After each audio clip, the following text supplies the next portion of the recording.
pertanyaan selanjutnya, tadi juga saya lihat dari chat ada pertanyaan menarik nih. Bagaimana kalau dengan anak-anak atau individu dengan RM Pak, atau yang punya berkebutuhan khusus, apakah itu bisa menggunakan hipnoterapi?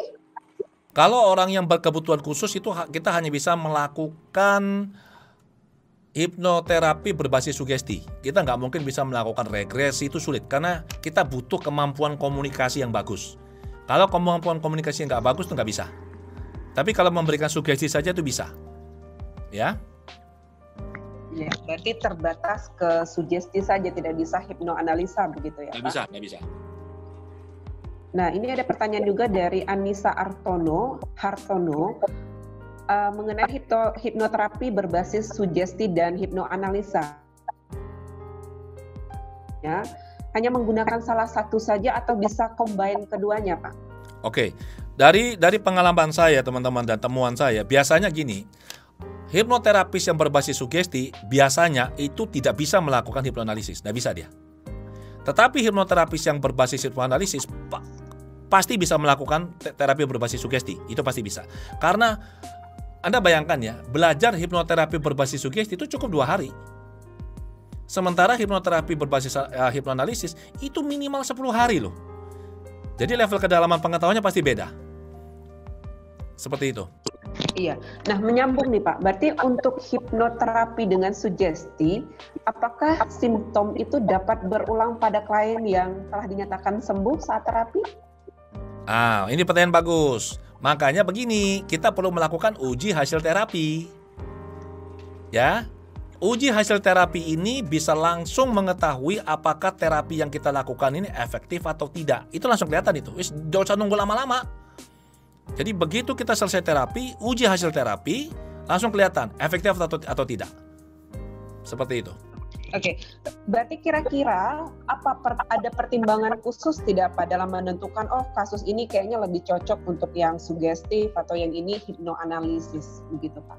Oke. Dia ada pertanyaan juga. Begini, saya cerita pengalaman ya. Kalau mereka yang berbasis sugesti, maka mereka punya tools itu hanyalah sugesti. Jadi apapun masalah klien dikasih sugesti, selesai. Nah, saya ini basisnya hipnoanalisis. Saya bisa memberikan terapi berbasis sugesti, saya bisa. Cuma saya nggak mau. Kenapa? Satu contoh nih, fobia. Fobia itu ada yang fobia tikus misalkan. Itu ada yang sampai 12 sesi loh. 12 sesi pertemuan loh. Sementara kalau menggunakan hipnoterapi berbasis hipnoanalisis, itu hanya 1 sesi clear. Jadi saya lebih memilih apapun kasusnya, saya hipnoanalisis dia. Selesai. Iya.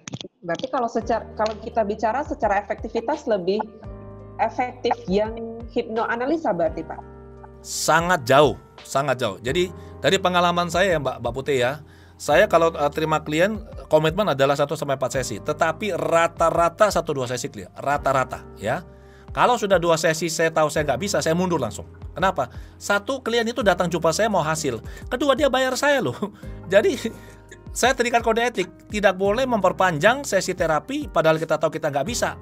Itu kalau saya lakukan itu pelanggaran kode etik berat loh di organisasi AHKI, itu nggak boleh itu. Iya. Jadi hipnoterapis juga sangat menjunjung tinggi kode etik profesi hipnoterapi ya Pak ya? Harusnya begitu. Jadi begini, kalau saya kan Ketua Umum Asosiasi Hipnoterapi Klinis Indonesia, ini adalah organisasi hipnoterapi yang paling tua di Indonesia ya. Jadi anggota kami terikat dengan kode etik yang sangat jelas ya. Dan kami sangat bersyukur bahwa Prof Savitri adalah pelindung dari AHKI. Kemudian penasihatnya salah satunya adalah Ibu Gamayanti. Jadi kami terikat sangat ketat dengan kode etik.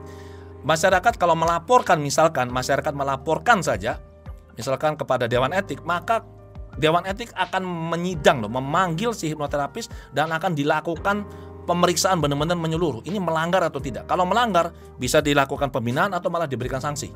Jadi kami sangat ketat. Masyarakat boleh melapor kepada Dewan Etik. Iya. Baik, pertanyaan selanjutnya ini Pak. Apakah klien yang mengalami kerusakan pada fungsi otaknya dapat dilakukan hipnoterapi? Jawabannya nggak bisa. Kalau misalkan dia tidak bisa berkomunikasi ya, kerusakan otak berarti misalkan dia itu tidak bisa berkomunikasi, itu nggak bisa. Kita butuh klien bisa komunikasi dengan kita. Oke, berarti salah satu ketentuannya adalah klien harus bisa berkomunikasi dengan terapisnya, begitu ya Pak ya? Benar sekali. Iya. Lalu bagaimana penggunaan hipnoterapi dalam mengurangi nyeri pada pasien kanker, Pak? Ini pertanyaan bagus. Jadi ada juga pertanyaan yang saya baca, apakah bisa untuk menghilangkan, mengurangi dampak dari kemoterapi? Jawabannya sangat bisa. Sebelum saya menjawab pertanyaan yang pertama, saya ceritakan gini ya, saya punya klien itu kena kanker tulang stadium 4, dan dia harus menjalani kemo di rumah sakit di luar negeri. Dan dia tahu dia kemo dia pasti akan mual, tidak karu-karuan. Maka yang saya lakukan adalah saya membantu, saya mengedukasi pikiran bawah sadarnya. Justru selesai kemo dia tidak mual, tapi nafsu makannya meningkat luar biasa. Jadi berat badannya naik. Nah, apakah bisa untuk mengatasi rasa nyeri? Jawabannya sangat bisa. Jadi ada kasus-kasus orang yang kena kanker di mana tidak lagi bisa diberikan morfin karena dosisnya sudah sangat tinggi. Kalau dikasih lebih tinggi orangnya bisa mati.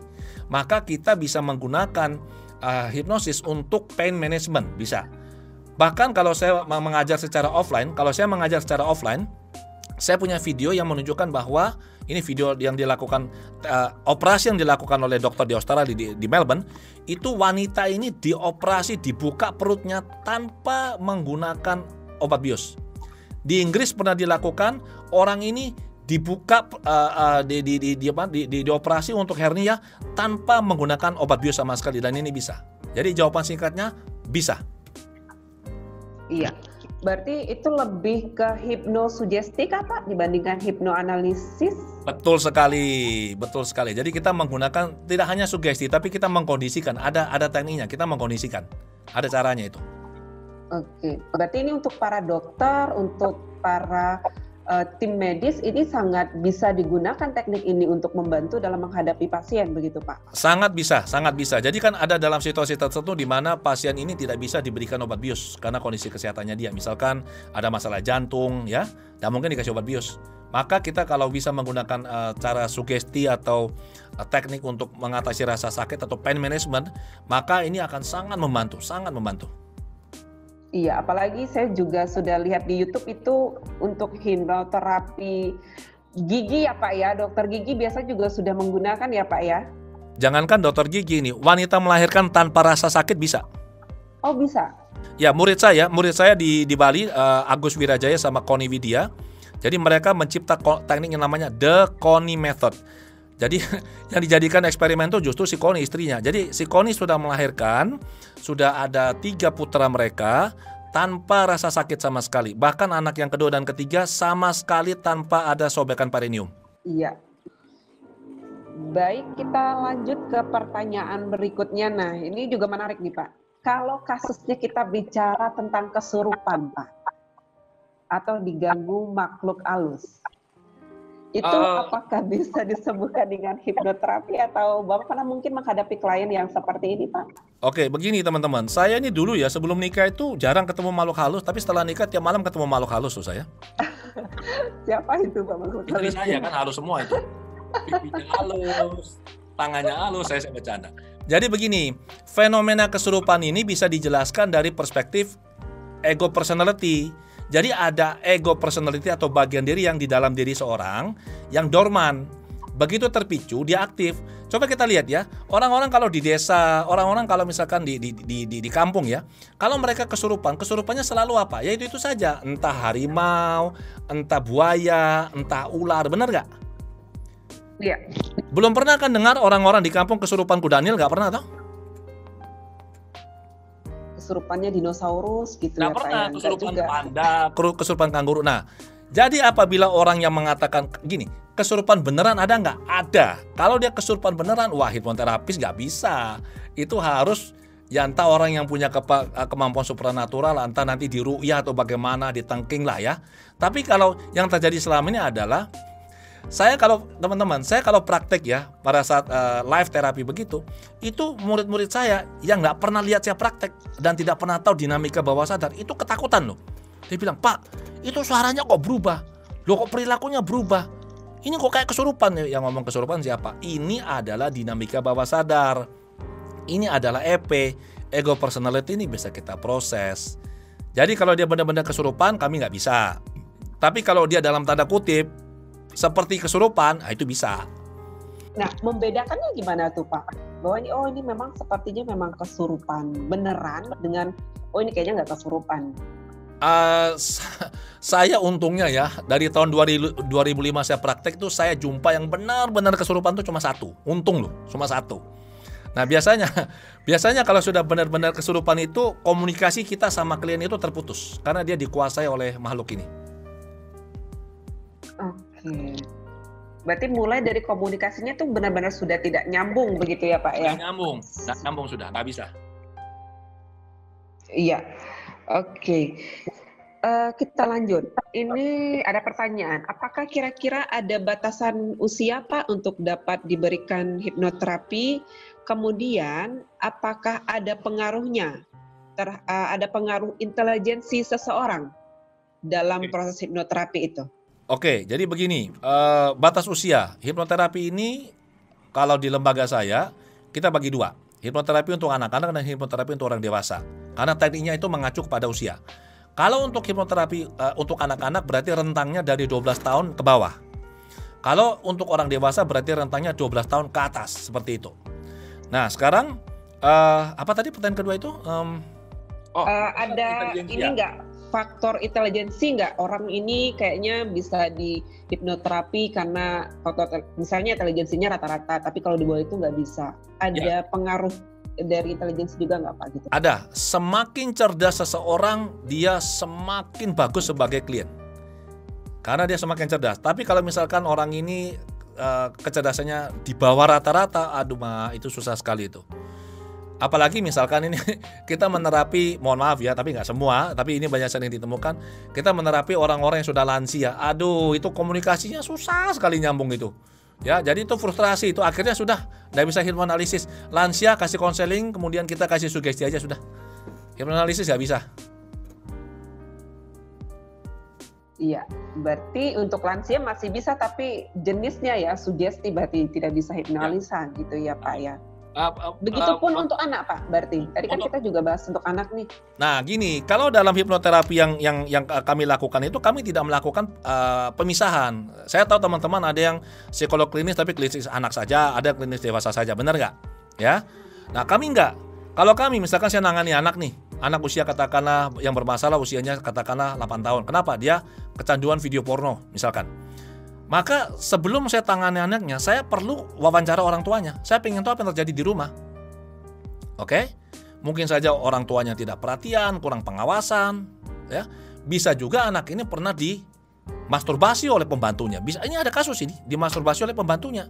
So, saya perlu tahu apa yang terjadi di rumah. Maka anaknya bisa saya tangani, kemudian orang tua saya kasih konseling apa yang harus dilakukan di rumah untuk membantu anaknya. Seperti itu.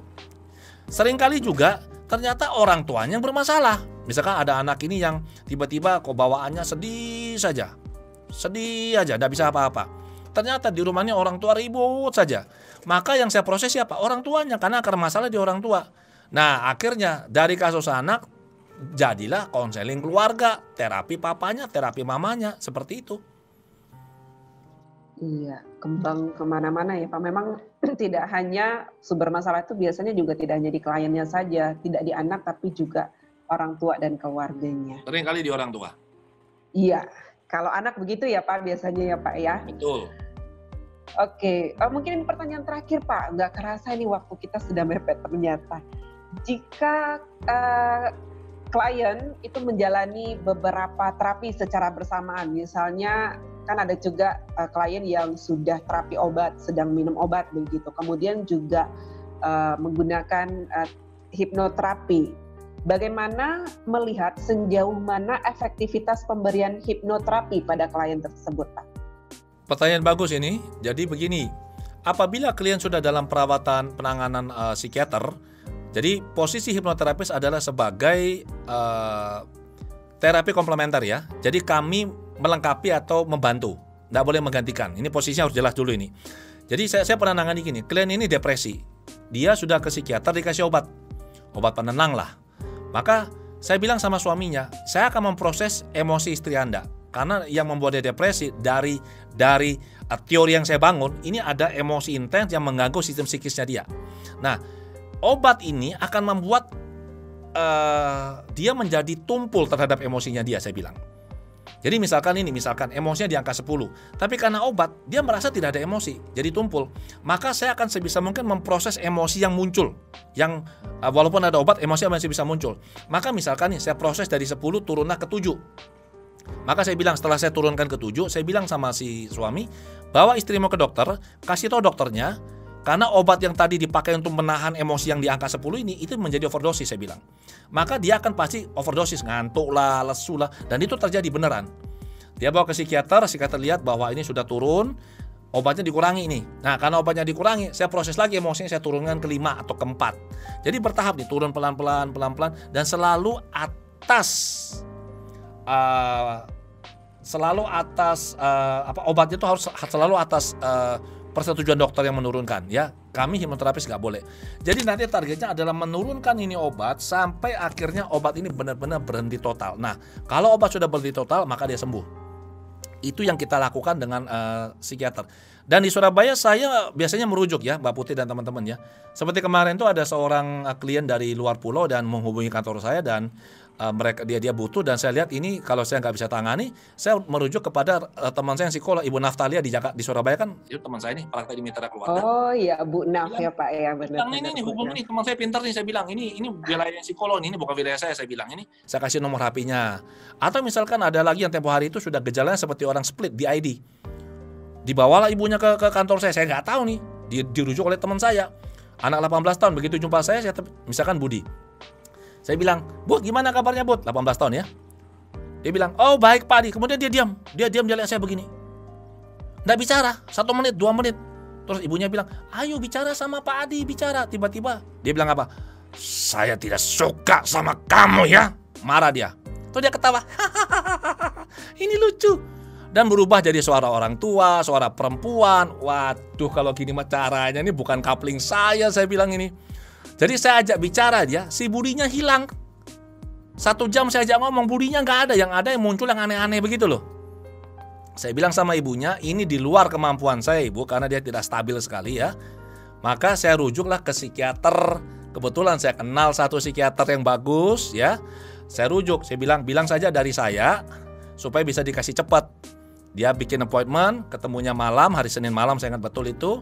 Kemudian dikasih obat, hari Jumat dia ketemu saya dan sudah stabil, sudah aneh, sudah bagus. Terus ibunya tanya saya, Pak Adi bisa diterapi gak? Ya enggak usah, anakmu sudah bagus kok, ngapain saya terapi, saya bilang. Udah lanjut saja, obatnya dokter lanjutkan saja sampai habis. Kalau sudah bagus konsultasi lagi ke dokter. Kalau memang dirasa perlu, kalau dokter merasa perlu, dokter akan rujuk ke saya bilang begitu. Ya. Nah, Mbak Putih sebagai penutup, ya, izinkan saya ada pertanyaan menarik yang tadi saya sudah list tadi, satu pertanyaan tadi. Jadi begini. Apakah hipnoterapi bisa dilakukan secara online? Kalau berbasis sugesti bisa, hipnoanalisis tidak bisa. Ini pertanyaan terakhir, ya. Ya, saya juga mau bonus 1 nanti, Pak. Ini soalnya saya penasaran juga. Boleh. Ada banyak ilmu dan terapan hipnoterapi yang berkembang seperti Ericksonian hipnoterapi, NLP, dan sebagainya. Apakah ada tujuan-tujuan spesifik penggunaan dari masing-masing hipnoterapi? Nah, Ericksonian hipnoterapi itu adalah teknik hipnosis yang dikembangkan oleh Milton Erickson. Sangat terkenal. Oke, saya tidak menggunakan pendekatan itu. Tetapi untuk NLP saya beritahu ada teman-teman, Neuro Linguistic Programming atau NLP bukan untuk terapi. Bukan. Dan NLP tidak efektif untuk terapi. Saya pernah dibantah oleh seseorang, dia bilang, wah Pak Adi ini ngaco nih, mentang-mentang Pak Adi ini hipnoterapis, terus bilang NLP jelek. Loh, bukan, saya ini akademisi, saya berbicara berdasar fakta dan data. Kok bisa? Ya sudah, saya kirim ke kamu ya jurnalnya ya kalau kamu mau lihat. Jadi saya kirim ke dia jurnalnya. Jadi ada sebuah jurnal ditulis ya di luar negeri, artikel jurnal yang mereview berbagai penelitian atau artikel yang ditulis tentang NLP dalam kurun waktu 35 tahun loh. Jadi mereka meneliti itu. Ternyata simpulannya apa? Nggak efektif itu. NLP adalah ilmu komunikasi, tapi NLP bukan untuk terapi. Tapi kalau misalkan orang bilang, saya tetap bilang NLP efektif, ya sudah. Kalau gitu silakan dilakukan pakai NLP, kemudian apa? Uji hasil terapi, kan begitu. Kalau Anda uji hasil terapinya bagus ya luar biasa. Tapi kalau nggak berhasil ya jangan bersikeras mengatakan ini efektif gitu loh. Kita bicaranya apa? Data-data empiris. Nggak bisa hanya like and dislike. Iya, Pak, ini pertanyaan terakhir Pak, soalnya menggelitik sekali. Ini bagaimana menjelaskan fenomena gendam Pak? Atau mungkin bisa nggak hipnotis ini digunakan oleh orang untuk melakukan kejahatan? Yang saya pahami ya teman-teman ya, kalau seperti yang misalkan ini, kita ketemu orang, terus ada orang itu tepuk kita, terus tiba-tiba kita itu sudah nggak tahu apa-apa, itu bukan hipnosis. Orang dalam kondisi hipnosis tetap sadar dan tetap bisa menolak apabila kita mengajak atau meminta dia melakukan sesuatu yang tidak baik.